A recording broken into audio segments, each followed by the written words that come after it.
See, I seen your stuff on social media, boy. I know what you do, but you do it for play. Kevin Hart broke your stand-up box office record. What record did he break? He said he broke some record of your box office sales for stand-up. I don't know. What did he break? What do you think a plant is? Maybe people don't understand the definitions of these words. When are we, or are we ever going to see you on stage again doing stand-up? I'm going to do it again because I got to break Kevin's new record. I got to get back on the stage because this new record that Kevin got, I got to have it back. I got a show at your hometown in Philly. I'm going to take my special there. On that stage, we can put whatever you want. A full court basketball court, a boxing. Kevin Hart broke your stand-up box office record. What record did he break? He said he broke some record of your box office sales for stand-up. I don't know. What did he break? Eddie Murphy just shook the table, and now Kevin Hart's looking shook for real. For years, Katt Williams been calling Kevin out, throwing slick shade and daring him to go toe-to-toe in a comedy face-off. And what's Kevin do? Nada. No smoke, no clapback, nothing. So why's one of comedy's biggest stars dodging Katt like that? Now here's where it gets spicy. Eddie Murphy, who normally stays out of the mess, finally spoke up. And when Eddie talks, the whole game listens. We're talking about the king of stand-up. We heard of a comedian that came to LA, and in his first year in LA, he had his own sitcom on network television and had his own movie called Soul Plane that he was leading. No, we've never heard of that before that person or since that person. What do you think a plan? In a recent interview, Eddie was asked about Kevin supposedly beating his stand-up box office record. Eddie didn't even flinch. Instead, he reminded folks that Raw still holds the title for highest-grossing stand-up concert film ever, and that he hasn't even touched the stage in almost 30 years. Then he hit Kevin with a slick curveball. Eddie laughed and said, "Now I gotta get back on stage because I want that record back, Kevin." Sounds playful, right? But if you know Eddie, you know when he drops lines like that, there's heat under it. And that's why Kevin's dodging Katt. Eddie just called him out. Not straight up, but loud enough for everybody to catch the message. Kevin's so-called throne? It's looking kind of shaky right now. Katt Williams been waiting in the cut, daring Kevin to finally man up. Kevin spent years building that clean, brand-safe, family-friendly image. But what happens when Eddie Murphy, the comedy god himself, starts throwing shade on that polished empire? Now people are giving Kevin's perfect setup the side eye. That's when Katt comes crashing through like a wrecking ball. Katt didn't just diss Kevin, he set the whole blueprint on fire. In interview after interview, Katt been saying it plain. Kevin wasn't picked because he's the funniest. He was picked because he's the safest. Katt called him an industry plant, pushed to the top for playing it safe, staying quiet, and following the script. Not for talent, just for playing the game. And the wildest part? Katt came with receipts. He said for 5 years straight, all them big movie roles Kevin got, Katt had first dibs. But they wanted him playing clown roles, stepping and fetching, doing the stereotypes. Katt said no way. And guess what? Next thing you know, them roles slid right into Kevin's hands. No hesitation at all, then boom.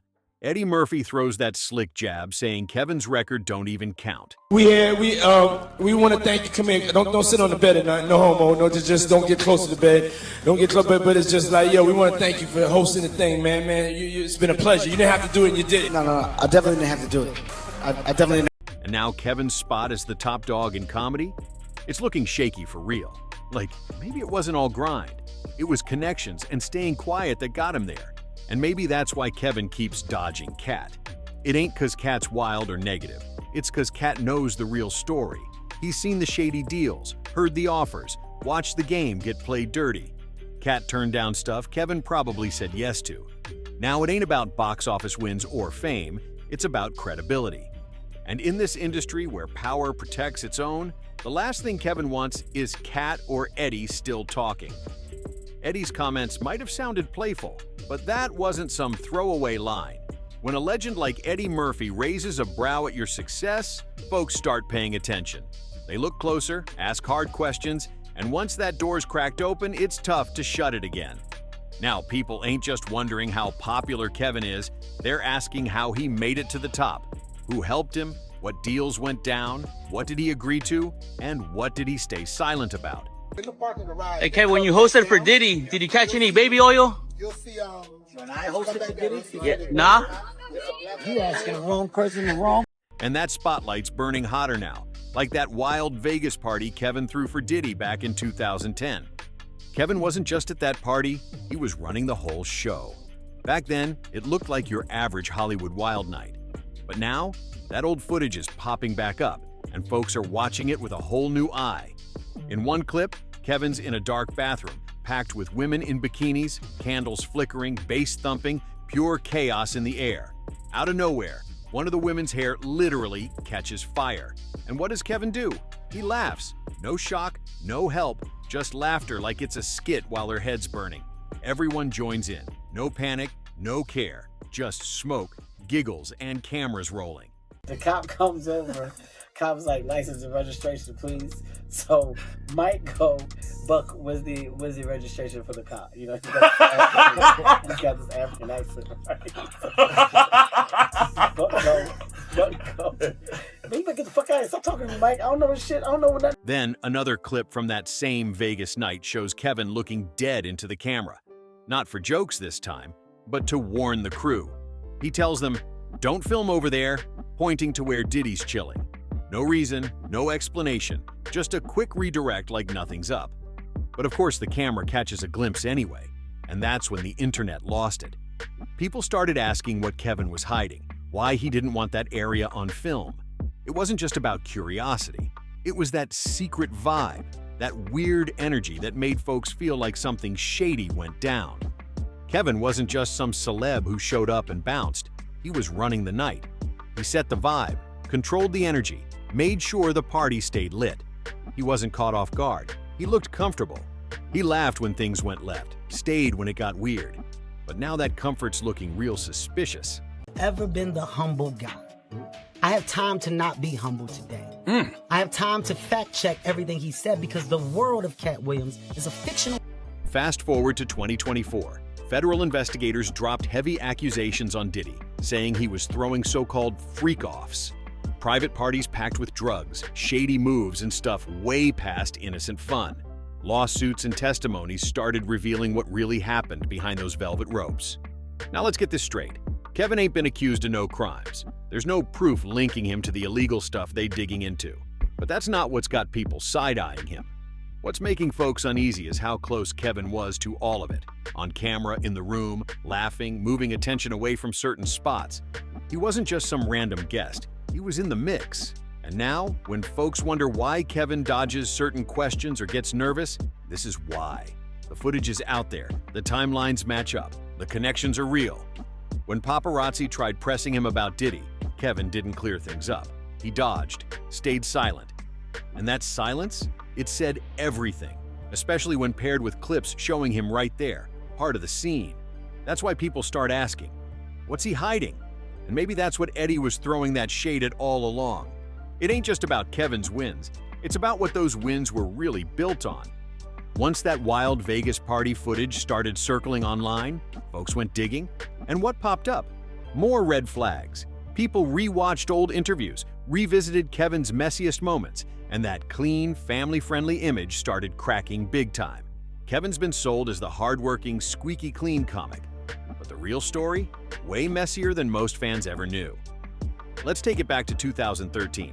Kevin got busted in LA for DUI. Cops said he was speeding and nearly hit a tanker. They said he looked drunk, and to his credit, Kevin admitted he was drinking and messed up. But that wasn't the only scandal. In 2017, bam, a cheating scandal exploded. Kevin had just married Eniku Parrish, and a year later, a video leaked of him in a compromising spot with another woman.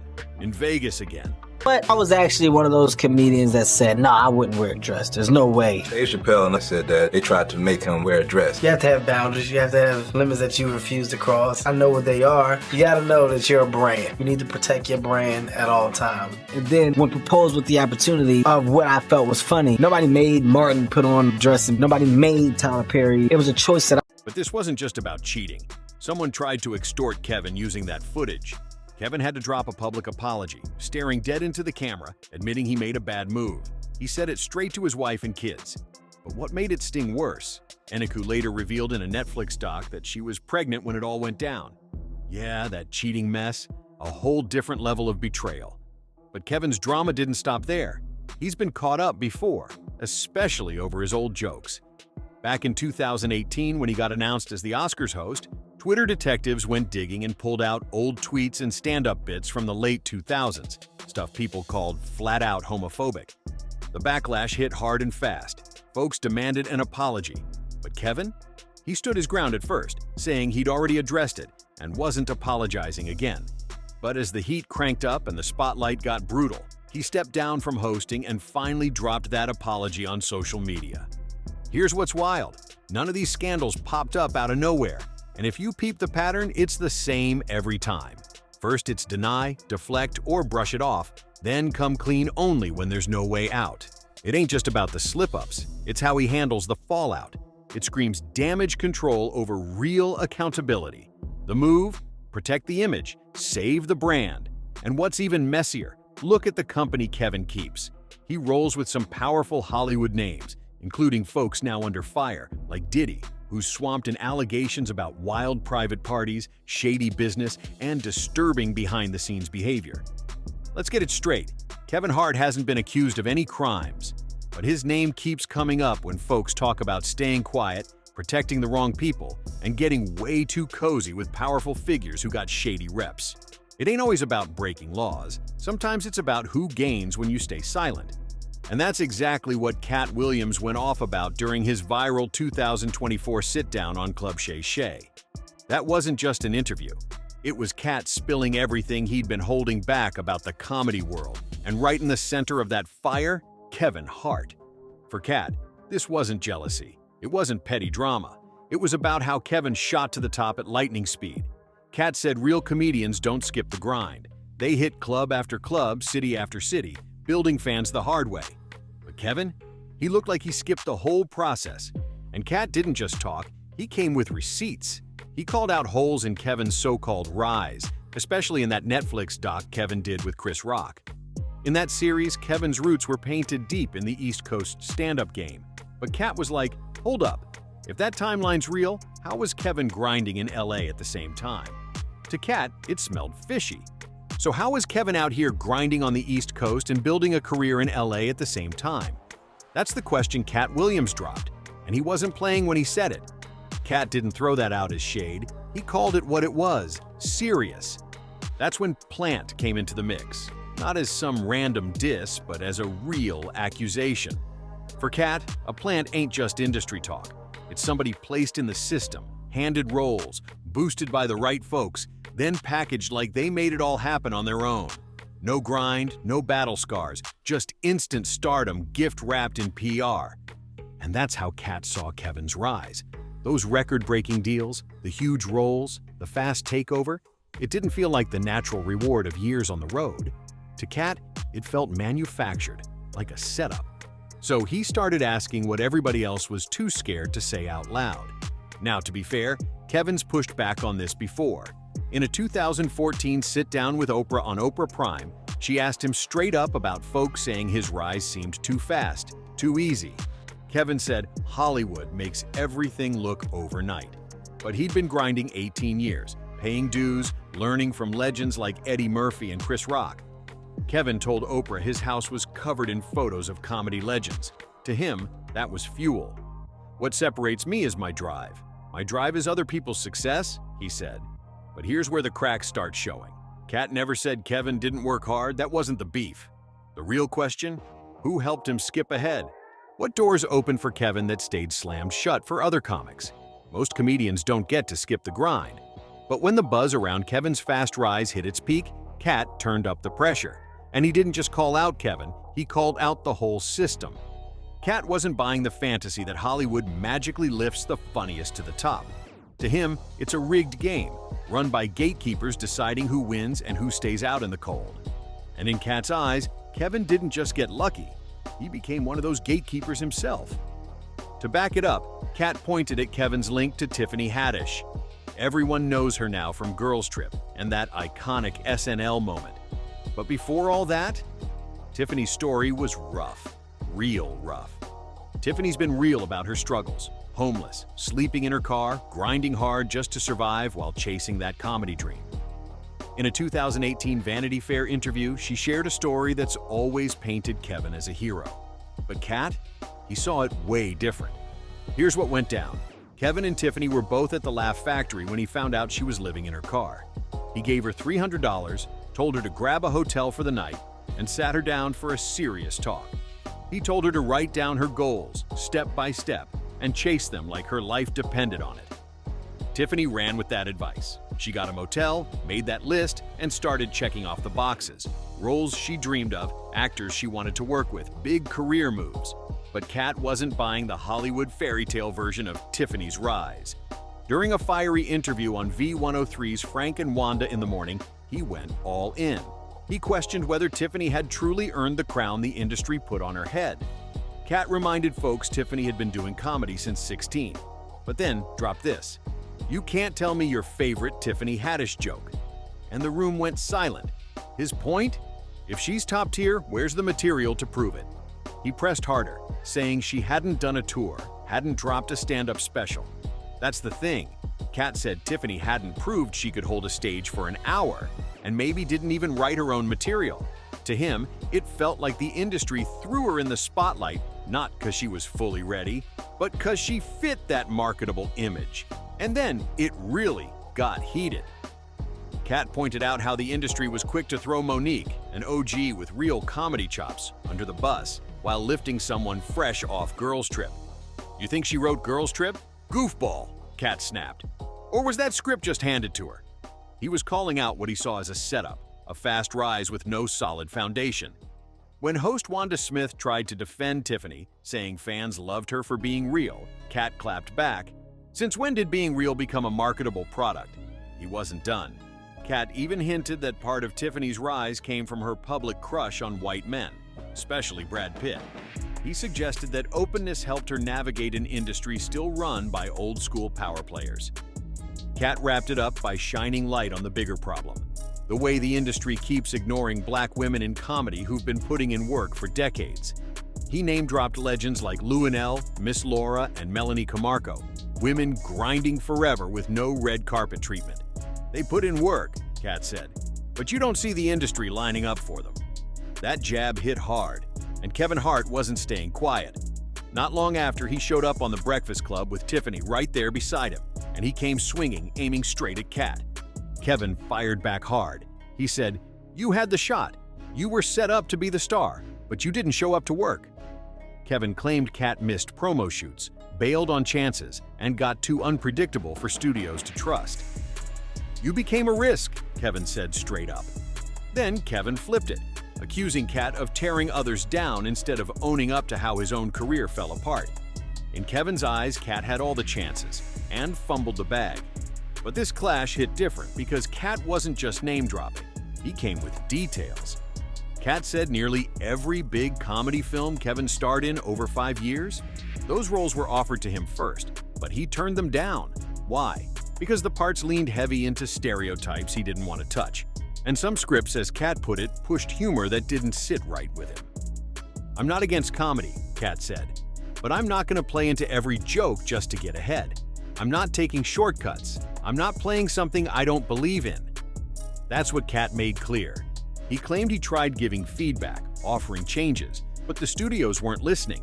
They passed on him and handed those same roles, unchanged, right to Kevin, who took them without blinking. That hit at something Katt's been saying for years, the way some black male actors are pushed to wear dresses or lean into outdated stereotypes just to secure a spot in Hollywood's game. And Katt wasn't the only one pointing it out. Dave Chappelle spoke on it too. When Scary Movie 5 was dropping and Katt was doing press, the convo fired back up. Why? Because right then, Kevin had just done that SNL skit dressed in full drag. To Kevin, it was harmless. Just jokes, just comedy. But to Katt, that hit different. It wasn't about the dress. It was about what it represented, a sign of how far somebody's willing to go to fit in. In Katt's eyes, it was never hate on Kevin doing comedy. It was about the kind of comedy that gets rewarded and who the industry pushes when they play along. That right there, that's the real divide between them.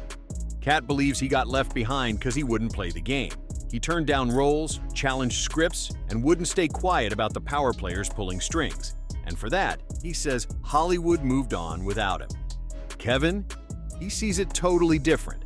Kevin sees himself as a grinder, someone who played it smart, said yes, and built his empire from scratch. But not everyone's buying that story. And Katt? He ain't the only one calling it out. Kevin's name came up again, this time from Monique. And what she had to say definitely turned heads. Monique claimed Kevin straight up ghosted her during one of the hardest times in her career, when she was catching serious heat from Hollywood power players like Oprah and Tyler Perry. While Monique was standing her ground and refusing to play by Hollywood's rules, Kevin? She says he quietly faded into the background instead of standing with her. And that's when folks started whispering. Because behind the scenes, people said Kevin was cozying up to those same power players, all to climb that ladder.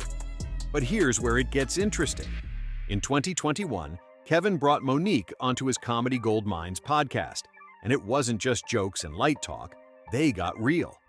Monique opened up about her journey, the struggles, and how her career almost crumbled. She shared how her whole family felt, trapped under the pressure from every direction. To Kevin's credit, he played the supportive role. He told Monique she felt like family, a mom, an aunt, a sister, all in one.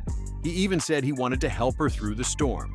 Kevin admitted he didn't know Oprah personally, but he had connections with Tyler Perry, and he promised Monique he'd reach out. According to Kevin, he kept that promise.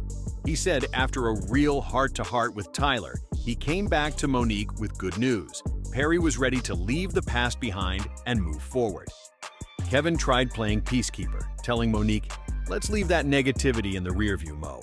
We got bigger things to build together." He came off like the voice of reason, pushing for unity, growth, and serious money moves. But Kevin didn't stop at pep talks. He put his name and wallet on the line too. In a sit-down with Shannon Sharpe, Monique dropped bombshells about just how far Kevin went to have her back. She said he didn't just give moral support, he offered to team up for real. According to Monique, Kevin told her, "Mo, I talked to Tyler. He doesn't want to go back there, but here's what we'll do. Forget the past. Let's build. Whatever you want, I'll partner with you. I'll executive produce. Just say the word." And this wasn't empty talk. Kevin even came through with cash when she needed it. Big money. Monique paid it back with interest. No mess, just straight up business handled. But here's where it takes a twist. After Kevin promised to help her revive that talk show project, Monique was hyped. And who wouldn't be? Having Kevin as executive producer could turn anything to gold. So she hit up her team at Endemol, the big-time media production company, and shared the good news. Monique was hyped at the thought of teaming up with one of comedy's biggest stars. A comeback with Kevin Hart in her corner? That could have flipped everything for her. But then, plot twist. Just 2 weeks later, Monique gets hit with crushing news. Her team at Endemol tells her Kevin's manager, Dave Becky, made a call. And just like that, Kevin's out. Cold feet. No heads up, no reason. Just gone. Left everybody scratching their heads. So Monique does what anyone would do. She hits up Kevin, hoping for some clarity. And what does she get? A smooth brush off. We'll talk Tuesday. Don't worry about it. But Tuesday came and went. Fast forward 2 whole years. Still no call, no update, no nothing. Kevin stayed silent. And that's when things got messy. Fans started piecing things together. And not everybody believed the cold feet story. Some said Kevin never planned to help at all, that it was all about keeping up appearances. Then the conspiracy talk kicked in. People started whispering that Kevin sold out to stay tight with Hollywood's power circle. Oprah, Tyler Perry, the same folks Monique clashed with. The theory? Helping her might have put Kevin's whole position with them at risk. Whatever the real deal is, one thing's clear. Eddie Murphy flipped the spotlight on Kevin Hart and nobody saw it coming. When a comedy legend like Eddie questions your rise, it ain't just shade. That's the signal for everybody to start digging. And once a giant like Eddie calls you out, it stops being about followers or Netflix deals. It's about respect. And respect. Once that's gone, no amount of fame can buy it back.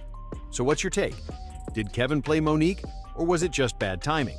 Drop your thoughts in the comments, smash that like button, share this with a friend, and hit subscribe so you don't miss the next one.